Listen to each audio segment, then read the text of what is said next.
Yeah, so I wanted to kind of open up to talk about our backgrounds a little bit and the talk.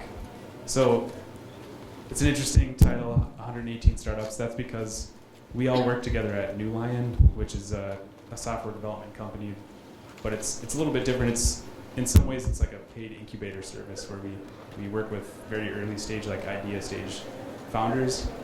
We help mentor them and we take them through product development, design and development, but it's in stages. So one of our goals is to help people just like realize or decide that they shouldn't invest more early on in the process, so that they learn that early instead of the common problem is people jump into development too quick. Or we'll talk more about that.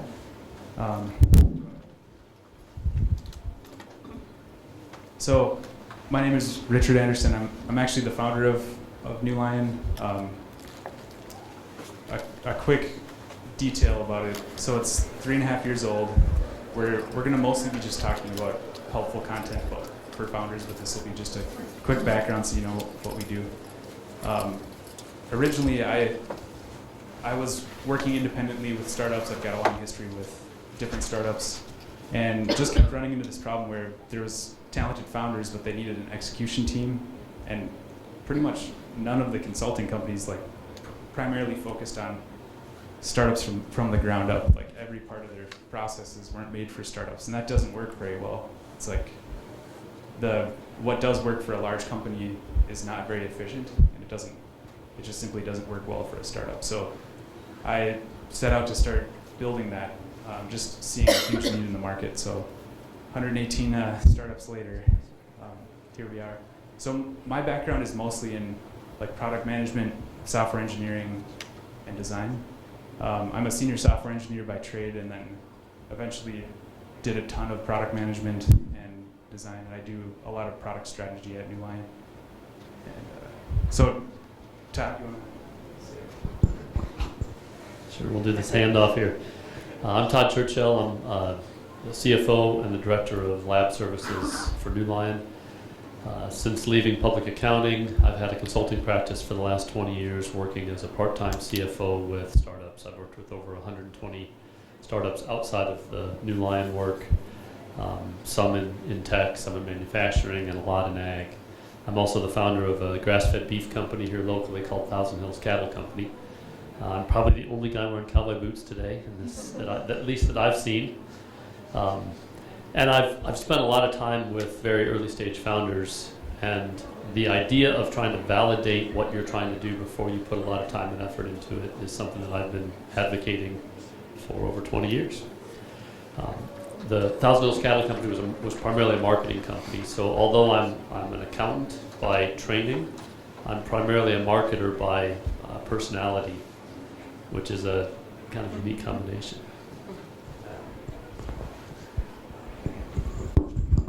I'm Matt Geiser. I have to look and see what they've got me listed as here. Customer experience, startup coach, and product management. I've been in the tech industry for a long time. Sales and marketing side, and then more recently doing a lot of mentoring and coaching. I do a lot with the Minnesota Cup and the Fowler Cup over at University of St. Thomas, and have been in the startup space for about 18 years now. So founded some companies, sold some companies, invested in a few companies. So I definitely am playing a specific role at New Lion right now, really helping in product management with idea validation's really been my key focus. It was a tricky list to write for both of these guys because they've got quite the pedigree. So this talk is really just focused on idea stage founders. So that's very early in the process when you're thinking about getting a little bit more serious. And so some of the stuff might be, not super helpful for someone who's like gone through the process before and knows it through and through. So we're really trying to help on the front end with the stuff. Yeah. How many people are idea stage founders in here? Who doesn't have an idea? Good. No, that's great. How many people are actually operating their own companies right now? Wow, awesome. Fantastic. So everyone's heard that if you go to any other talks, there's a good chance you'll hear like a certain amount of consistent information about how to start a startup or some of the early stuff. This is a little bit different. We're trying to focus on the stuff we wish we knew early on, the stuff I don't hear enough, the things that really stood out as absolutely key. So I'm hoping that some of this can be some fresh perspectives. So we're going to start out with just kind of, generally this is going to be fairly informal, and we're going to go through some slides, talk about kind of some of the foundational items. And then our hope is to focus on real world examples, both positive and negative, because that's actually where a lot of this comes down to creative ideas that a person would normally not think of. And then we're hoping to do some discussions. So everyone here probably has some interesting examples of validation being used in the wild, and you might have a good example that you want to explain as well. So I'm going to let Matt take this slide. So, we have a lot of people that come into the company and they want to build an app, or they want to build a, either on the web or a mobile app. And usually it all starts with like the problem they're solving. And it's, gosh, wow, this is really, I'm not a microphone person. Usually I would just talk, but I think they're recording over here. So, a lot of times we find people haven't really clearly identified their problem. I mean, they have a good idea, and they've definitely done work, and they actually have a solution in mind. And we really try to take it back to identifying the problem. And I usually work really hard. I don't know if anybody's filled out like a Gust application before. Any of the Angel applications, they really force you to do a very tight problem statement. Like, I usually use like 280 characters. Can you tell me what the problem is in about 280 characters? And so usually most people I work with are very early on can't do that. So that's really kind of the first phase. It's like, well, what are we going to be trying to solve here? And then we really wanted to start identifying some key assumptions and a hypothesis. I mean, what are you guessing about this problem?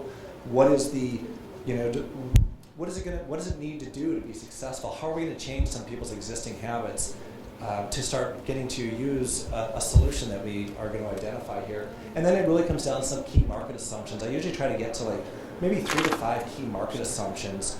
And then we're going to go out and start doing some testing. So it really is all about experimentation at this phase. The other thing that I want to learn is to find out, as a founder, have you talked to anybody? There are certain people that are protecting their idea that haven't talked to anybody, and that's sometimes is a hurdle that we have to overcome, because you need to be active in the market, out interviewing, having market conversations. And a lot of the organizations that are doing that, they're having great conversations, but they're not documenting them very well. So we really try to put together a framework that is structuring that data so we can start making decisions. Is this a go or no go? If it is a go, is it going to go the way we thought it was? So it really is all about learning. It's not a fun stage at this point, but it's probably the most, taking a dozen companies at New Line through this, it's always rewarding, and we are always learning, and it's, at the end of the day, in some cases saving tens, maybe hundreds of thousands of dollars on building something that maybe the market really didn't want or need. So I could talk for a whole hour on that slide. And just to, the main thing I want to point out here is this concept of actual proof, like objective proof. So this is something that, with an early stage founder, a lot of times you're just like, oh, there's $20 billion in this industry. There's these other competitors. 1% market share, and then I'll make it. Yeah, exactly. And the one difference here is that it's really important to start thinking of like, well, have you actually objectively proven it? Do you have like actual data that you've actually set up AdWords? You've actually proven that you got 10 people to pay for it.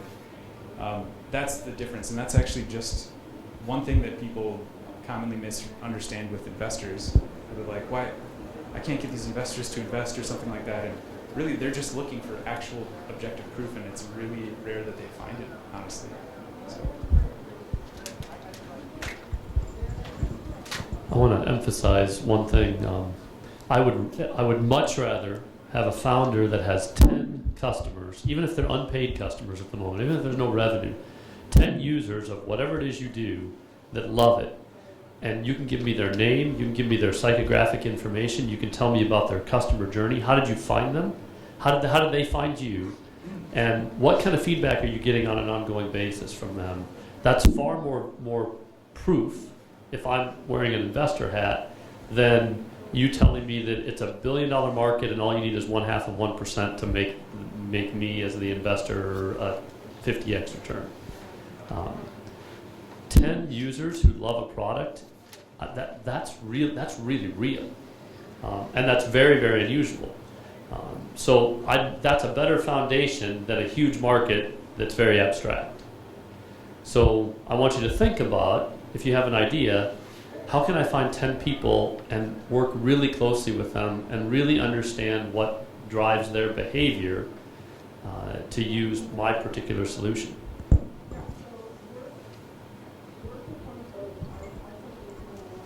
Yeah. I have a question on that. So I've heard a lot of founders say they're not going to start building anything until they have 10 customers signed up for the idea before it's even started being implemented. What's your take on that? Have you seen that happen? Is that something you encourage?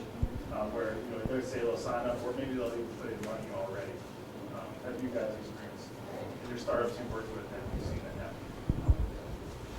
Yeah, I mean, I could.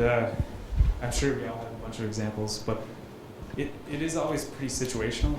And on that topic, a lot of times it takes a little bit of like challenging, almost like accountability to think, because automatically as a founder, you're always thinking that customer needs a bunch of these features, that needs a solid, stable environment to go and be usable. But a lot of times, if there's enough demand, they're willing to sign an agreement ahead of time or whatever. So one example, just from my background, actually before I started New Line, there was a period where I was testing out an ed tech venture idea myself, actually. And it was called Tassel. And to start out, I literally just prototyped it in Proto.io, which is a great tool because you can actually make it kind of feel more like a mobile app, and it's pretty easy to use. And I went to 3 different campuses and I just did some random networking and got in the right offices and found that there was like a real demand for that venture. So that gave me enough perspective on the need for it. And then at that point, I did start building some, being a software engineer, right? But eventually I actually just kept pushing on the sales process that whole time, and the product was not done, not usable, and I did get an actual sale with the university just because of the prototype and the designs, actually. That's all I did. And I got a full-on contract signed from that. Do you guys want to go over any other examples? Did you get your question? Yeah, that's good. Okay. Yeah, so that's good. But we have tons of examples, so we just also want to leave time to hear from you. So That's exactly what's up the slide, is you don't need a finished product. You don't necessarily need a finished product to go out and get some customer feedback. So Richard's example is great. He didn't go and say this works. He said, here's the concept. I think you have a real need in terms of social engagement on your campus, and here's what I'm planning on building. If I build that, are you interested in it? And obviously, I can't build it if you don't make some kind of a commitment. That's a great way to do it. If you're trying to build a freemium consumer-facing app, that's much harder to do. It's not likely I'm gonna engage with you as a consumer if you don't have something that's functional. So every situation is a little different. Yes. Been there, and what we did was we actually created the login page for it. Yeah, we were able to say by spending awesome. $10, we got these many people to create accounts, and then once they logged in, it was like coming soon. We'll Right. get back to you then. But I'm on my 3rd startup now. They've all been shit thus far, and the number one lesson I have learned is that if there isn't a check from the paying customer first, I'm wasting years of my life. Say that again. That is magic. Why don't you just give this presentation, because that is our conclusion too, right there. Yeah, it's easy to get bitter afterwards, right? Like you spend 2 years on something and you're like, if I just that. One more detail about the Tassel thing. I actually went and met with, this is another technically a validation step. I met with an ed tech CEO of like a 30, 40 person company.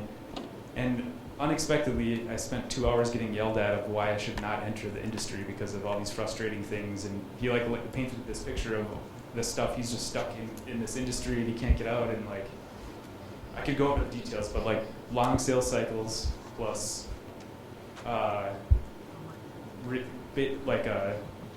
long sales cycles alone, I guess, is a problem. Plus, not a friendly investor climate, because if it's a long sales cycle, you need investment. And if you can't get investors and that market's not hot, that's tricky. So that was the validation I needed to actually kill that business early on rather than continuing down the path, which I'm really happy I did, actually. Question?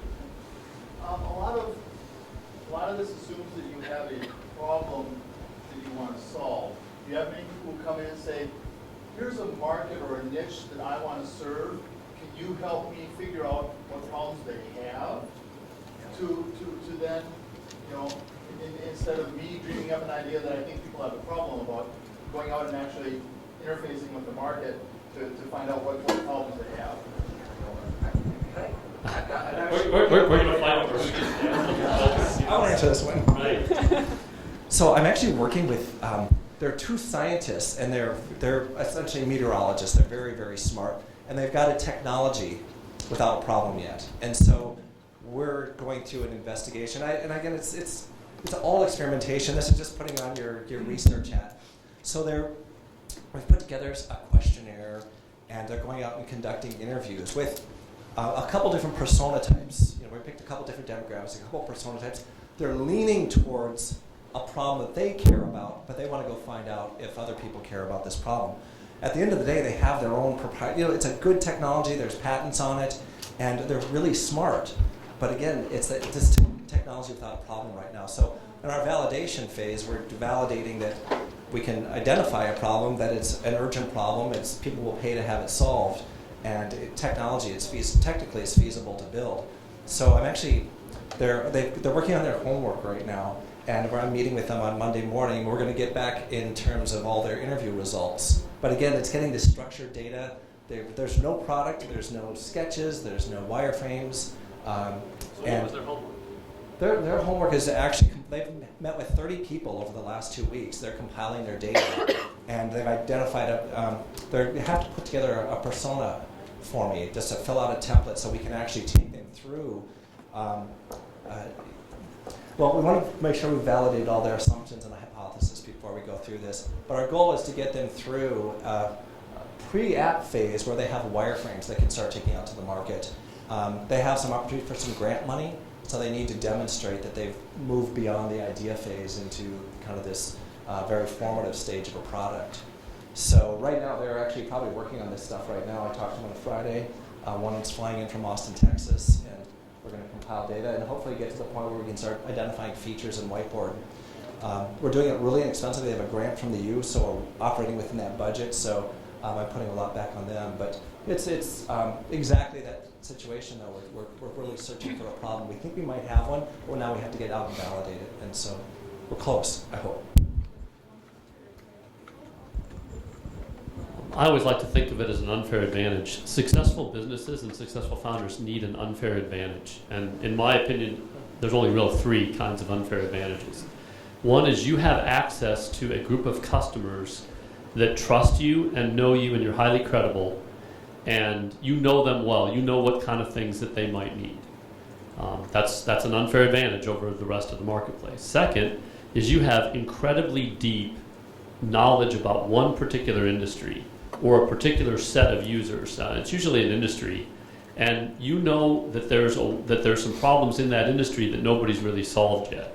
And 3, you have access to a particular product that allows you to solve a problem that nobody else has been able to solve, and it's your product knowledge, your in a more traditional business that would be a patent or your ability to make something that nobody else knows how to make.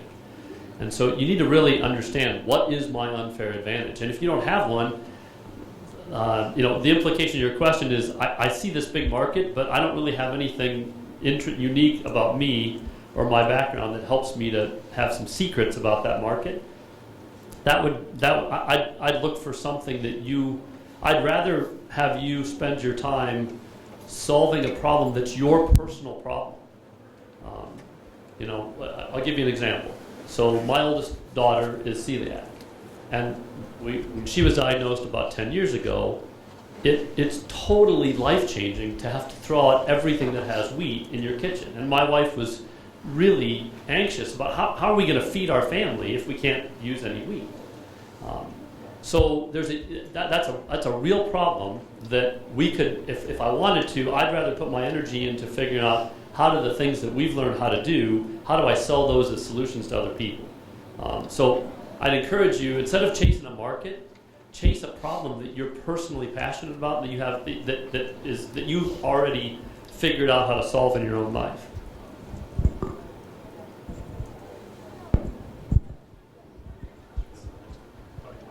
Yeah, the last thing about low-cost validation, just to stipulate, every venture is pretty unique and different, and the situation is different.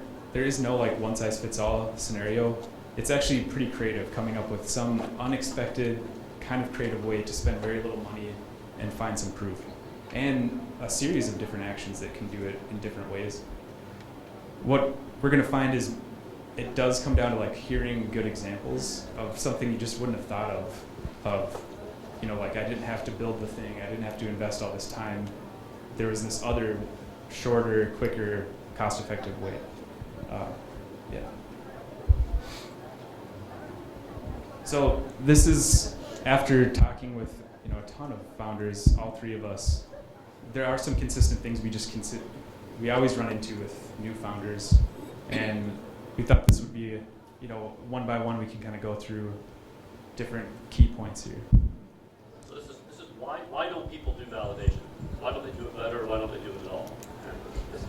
And that's the question we're answering with these slides. Yeah, so this is, wow. This deck really there's a very organic presentation. We've never presented together. We've got a new deck here. We have a lot of knowledge. We could talk for hours on this. But one of the things I run into is sometimes people they haven't really spent time validating their problem, but they've already jumped to a solution. And sometimes it's really hard to reel them back. How do you know it's a mobile app that needs to do this? Who have you talked to? So it gets back into those early questions that we need to do. The biggest thing that I fear as having the capability to build a good piece of software is that it's actually the right piece of software. And we can build something that works. So we have these situations. We had a woman that came in and was adamant about getting an app built very quickly. And she got really frustrated with this. And she's not a client.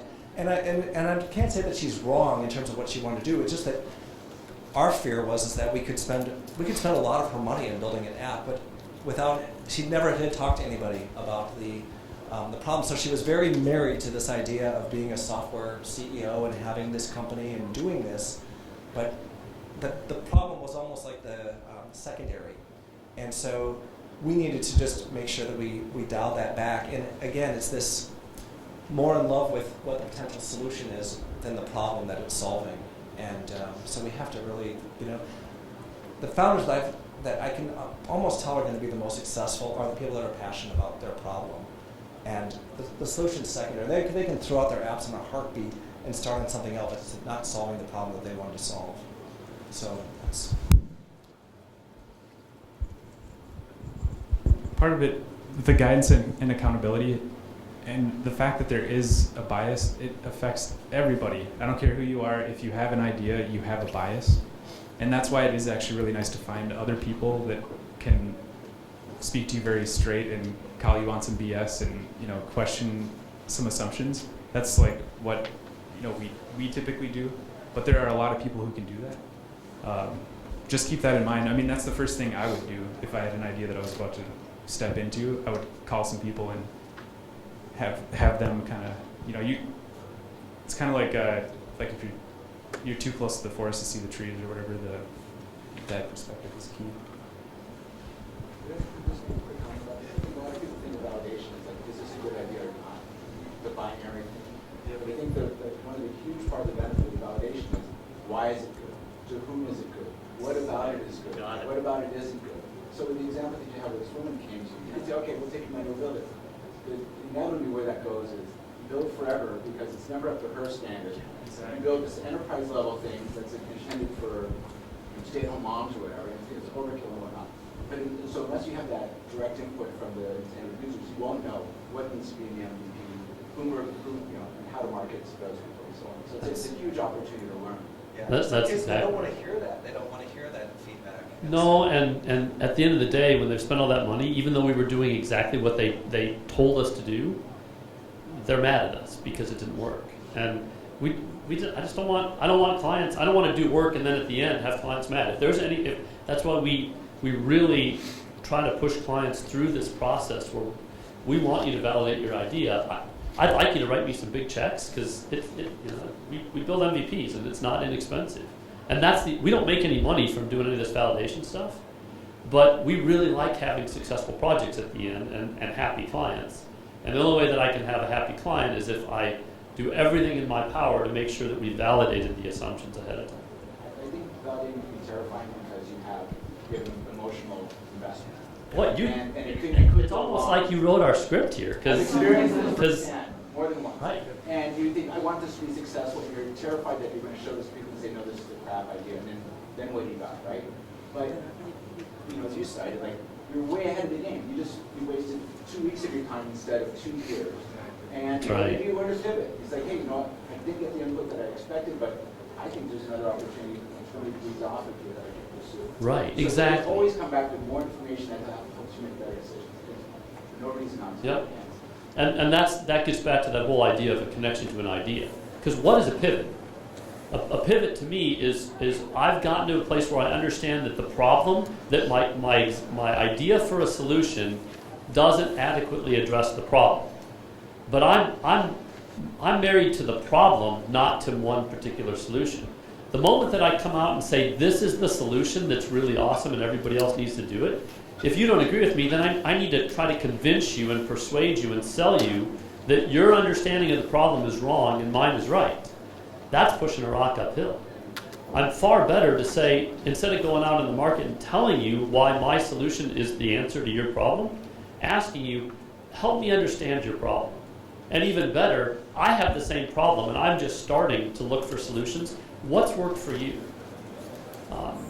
Because that's how I find, oh wow, you've already got some idea. You've already worked on solving. All of us solve problems every day, and you can't build a startup by going out in the world and telling everybody that you have their solution. You go out in the world and ask them, how do you solve this problem? You want to talk about the next one? Thanks for you. That's great. So this is a quick one, but I've notoriously seen this. Almost any non-technical founder, they know a customer, they know an industry really well, which is actually the most important part. But then inevitably I talk with them, they've never done custom engineering before, and that is a rude awakening. Like there's entire long-term careers around product management, design, UX, and development, and that is a shocking change. It's expensive. It's a tricky thing. A lot of people just fail in that process alone. So I'm just calling that out as a lot of people undervalue it. They kind of think like it's like going to Home Depot where you pick out a shed and then they give you the right shed and you go home and you're fine. It's custom engineering, and that is a much trickier process. And typically, this is just helpful for anybody, I think, but one of the big problems with developers in general is that it's, every founder, most founders I talk to, they show up and they're like, I just need a developer. I need somebody to go start building. And that's where we go into this process of like, well, are you sure? That's where someone like Matt asks them some tough questions and they get humbled really quickly, right? Or they go hire an indie dev shop. And then they come back to us 9 months later. So that is a thing that happens a lot of times. Developers get a bad rap because it takes managing developers is actually really tricky. And so if they go with some kind of foreign team in general, this is a common thing. I mean, just being honest, I run into it all the time where 2 years goes by, it cost 4 times more than expected, they never got anything done, it didn't quite work. And that's the thing is, even if sometimes there's good developers everywhere, but if you're missing proper management in the mix, which a founder who's never done this before is not proper management, right? Like that's just a component. You need to know that you're getting into that before you get into it. I have a client who's in that situation. The founder has a great idea. He's not technical. Hired a development company to do the work. Took them 2+ years. Cost several $100,000. They're now ready to do a Series C round. The investors want to see this before they invest. Funny thing, they just brought in a new rock star CTO to take this over. The person who ran the development company had expected this was going to be a long-term paying gig, and he kind of expected to be continually working on this thing. So what happens, it was done on PHP with developers from Poland, and I don't mean to be politically incorrect, but things are done differently there. And all of a sudden, the CTO says, hey, this won't scale. We got to throw this all out and put it on a more robust platform, and it's going to cost X dollars to take Y amount of time, and now we've got to show the investors that, yeah, this actually does work. Oops. Well, that's Yep. unfamiliar. Yeah, we run into that. We've like- literally seen 3 of those deals in the last 3 weeks. Yeah, it's a very common thing. What if they had spent time doing their validation or homework on first, knowing the requirements? That's actually one of the main reasons that I don't care if they're what country they're in, Right. a lot of projects fail just because the founders keep changing their minds and they don't know how to tighten things up and focus. Right. And Let's keep rolling. All right, next reason that founders struggle with idea validation is the moment that you have investors, your attention is split between your user, your hopeful customers, and what they need and want, and what your investors' expectations are and what they need and want. And I've had dozens of clients over the years and lots of friends that stopped liking their life as an entrepreneur the day after they got their first investor, because they didn't understand what a distraction having. I mean, if I put money in your company, I'm nervous, and I'm going to ask you to help me manage my anxiety. That's what happens when you take investors. Is one of the hats you wear is you have to manage your investors' anxiety. Some investors have a small amount of anxiety, and some have a massive amount of anxiety. And you can't know that until after you take their money, because they're not anxious until they write you a check. I've taken investors into my businesses before and been shocked and dismayed by how much time I have to spend helping them deal with their own anxiety. It changes things as a founder, and it happens. It's really common to stop worrying so much or at all about the user experience and the customer, because you're spending all your time just trying to keep your investors from coming unglued or their anxiety. And good investors know that they want founders that don't spend time with the investors. They spend time figuring out what the customers want. And then the fourth reason that founders struggle, well, I'm going to let Richard talk about this because he sees this all the time. And one detail with impressing investors, a lot of times before they get investment, I've seen this before consistently where founders will just become like super focused on making their idea look good rather than the things that actually matter, because the investors are going to find the truth, right? So if you're, for lack of a better term, like polishing a turd in a way, like you're focusing on the least important problems, right, instead of the things that matter. So this is another thing I've seen it almost every time actually, is when you first, you have this idea, you see other competitors, all the other competitors have been at it for years, they have these big products. It's really important to know that the user actually only would choose a product for like a couple key reasons, and that's it. So they in fact don't like too many features most of the time. They want something focused and simple. This is just a slippery slope with almost every founder. You think you need all 30 features to compete. what you actually need is to find the essence of the problem, and what combination of like 1 to 3 features really nails what the user needs. And that's one of the reasons this execution is so hard, because it's actually really hard to figure out what few features are most important. I'm just getting low on that. Yeah. It's, Yeah. Do you want to talk about fear of selling? I mean, or I can. Yeah, why don't you go ahead?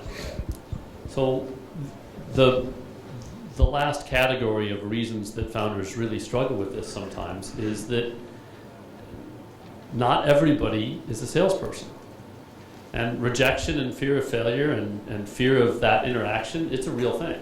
That's I don't like it either.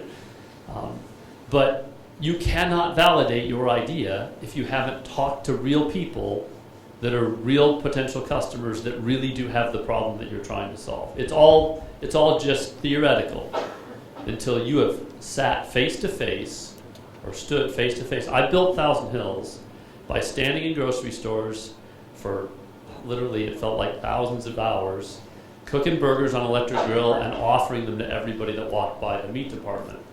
And I didn't tell them they should buy it. I said, have you ever heard of grass-fed beef? I asked them a question, and I offered them some. I started a conversation. And, you know, I got lots of people that I had vegans that wanted to, you know, pick me up and throw me out of the store. There's going to be some rejection. And if you cannot deal with that, you can't be successful. We'd like to think that digital products we can hide, and we don't have to put ourselves out there to experience the rejection. We can do all of this virtually. And what we found is that the most successful founders, yes, eventually we're going to digitize your interactions because you're not going to go talk face to face with every single customer. But if you haven't done it like Matt's homework, if you haven't done it for 30 that you've documented, you don't know enough about your market to build a product.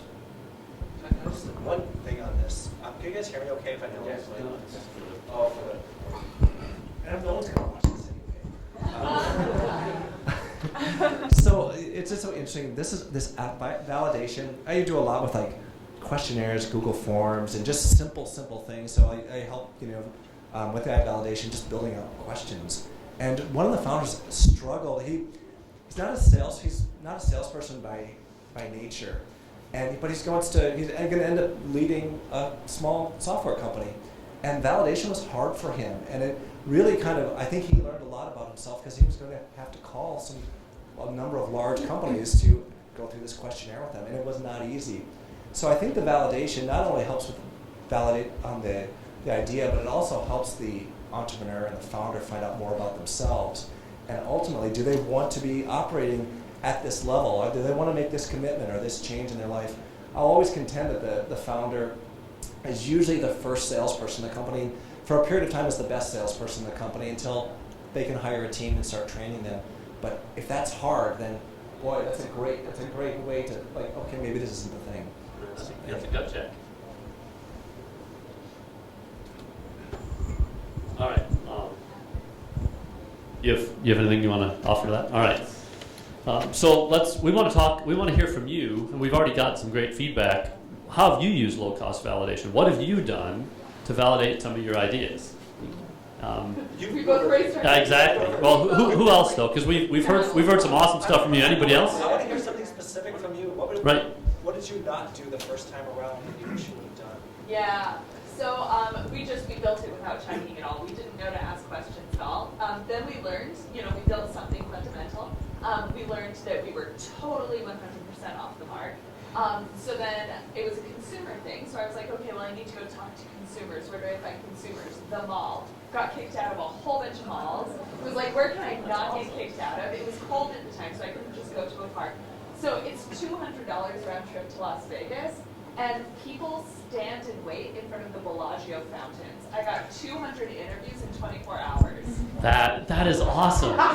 What a great idea. Just sharp so they don't think you're a porn hustler. Can I just ask you, how did you structure all that results? Did you have means to structure all those? Yeah. So my key question, there's this research out of Brigham Young University about how to validate people's responses. And you lay out the question for them, or you help them understand it, and you say, to 10, like, what's your gut reaction to this? And if your average is not 8 or higher, it's a crap idea. If it's between like 4 to 8, like you're like 4 to 7.5, like you can maybe tweak it to get it there. If it's lower than 4, it's not worth it at all. So I've actually flown to Las Vegas a couple of times to validate things now. And so that was it, and then also just like get to know you questions. So they were really fast, like 10-minute interviews, often with a couple of people standing around. And I also want to offer, if somebody has an idea and they're just perplexed, they don't think that they can do some low-cost, creative way to validate it, feel free to throw it out there and we can brainstorm. I think that's a good thing. Who else? Who else has done something creative? Yeah. So I do this in corporate environments, so not fun startups. But no one wants to give me money to make sure we're solving the right problem, so it's the same problem. Same thing. What we find often when we work with business partners that want to create a new experience or something like that is that just them simply going through some of the questions, we use almost identical, which is awesome, gets them to translate what they're trying, what's in their head, out, so that someone else can join them. So we find a lot of people who have an idea or have a thought, going through some of these low-cost validations, and specifically what we'll do is we'll start like walking it out, or we'll do storyboarding, or we kind of call it the caricatures. Like, tell me what's going on, and I just literally caricature what they're talking about, and then I'm like, what's wrong, what's right, and then they're like, oh my gosh, you put my brain out on a piece of paper. And then that gets us to being like, so do you mean this, do you not mean this? And it helps everyone get on the same page or the same sheet of music so we can all sing to it. And that's where we found it's helpful, because then people can partner with the person who has the idea. And they don't feel like they have to do it all by themselves, but sometimes they don't know how to explain it, what's going on. And so that asking those questions also is just helpful to get it to a space where other people get what you're saying. Is that kind of what you see too? That's exactly right. Kind of massaging the idea. Yes. I've taught my clients for years, and there's only two things that the leader has to do. You have to articulate your vision so that other people can join you, exactly like you said, and you have to pick the people. You have to pick who's going to go in each seat on your bus. You can delegate everything else, but you cannot delegate those two things. And if you cannot articulate your vision to other people in an understandable way, you can't delegate that. You can't hire somebody to do that. That means you have work to do on that vision, and you need to get more clarity about it. Who else? Yeah. I know. Are we out of time now? Well, we are. We're robbing you from happy hour, but we'll hang out. And if it's been a long day and you got to get a beer, we understand. We're not offended. So, yeah. So I look at low-cost validation. There's two different groups that you need to validate products with in my mind. So there's the potential customer, and then there's the potential investor. And I found it valuable to present to those two different sides in two totally different ways. So in the digital space, it's much easier because there's so many open source softwares that you can just start using and create whatever your idea is. And if you're saying you don't know how to do that, go Google how to do it, do it. But regardless, I built my first product just using WordPress. And I used it for myself. And then I reached out to a couple of friends in the sales industry, and I said, here's what I will do for you. I will create your pages for you myself, because I don't have an admin that you're going to understand, but I want to prove that this works. Simultaneous to that, though, I was creating a clickable prototype using a tool called Envision. That's what I used to sell my investors, because they wanted to see something more polished. They were more visual than results-based. So I was able to put together the results of what the WordPress version was doing and put that in front of them with the presentation of an Envision clickable prototype that looked and felt like a real app. And that's where I was able to very cost-effectively get all the validation I needed to both raise money and acquire my first customers. Excellent. Actually, on that Great note, example. the Airtable is an incredibly powerful tool. If you haven't used it yet, I would highly suggest it. It's like an expansion on a spreadsheet, and it allows you to do all kinds of interesting things like Google Forms. It's becoming very popular in Silicon Valley. And a quick, I guess, a reference is a friend of mine, Matt DeCoder, he started a company called the Visible Network, which is worth checking out. It's for recruiting, and it's kind of a nice way for employees to out there without anyone knowing. He literally, even though he is a developer, set it up on Airtable to start, and he actually got strong traction, which caused him to quit his job because he just got so much work that he couldn't handle it anymore. I thought that was brilliant. It's like any non-technical person can go use Airtable. Yeah. Other ideas about what else have you done to use low cost? Yeah. Quick book recommendation, Running Lean by Yeah. Morias is a really breaks it down, very logical, very straightforward approach, and gets into a lot of detail. I recommend that. That's what I swear by that. I use that.